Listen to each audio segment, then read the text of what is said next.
एक RBI governor ये थे जिन्होंने हमारे देश की अर्थव्यवस्था को खतरे में ढकेल दिया और एक आरबीआई गवर्नर ये थे जिन्होंने 1991 में डूबते भारत को संभाला।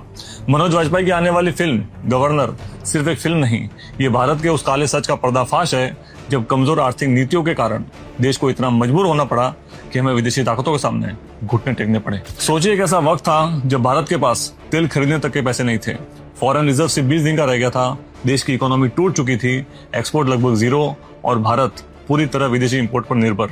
और सबसे हैरान करने वाली बात, ये सब कुछ देश की जनता से छुपाया जा रहा था। 1991 में द इंडियन एक्सप्रेस में अगर ये खबर ना छपी होती तो शायद देश को कभी पता ही नहीं चलता कि भारत सरकार कितना बड़ा ब्लेंडर करने जा रही है। ऊपर से खाड़ी देशों के युद्ध ने हालात और खराब कर दिए।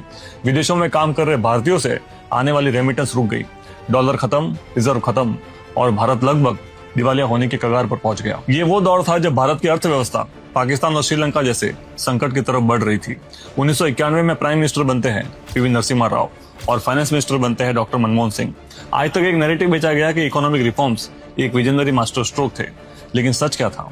सच ये था कि भारत के पास और कोई रास्ता बचा ही नहीं था। आईएमएफ और वर्ल्ड बैंक की शर्तों पर देश को लिबरलाइजेशन, प्राइवेटाइजेशन और ग्लोबलाइजेशन एक्सेप्ट करना पड़ा।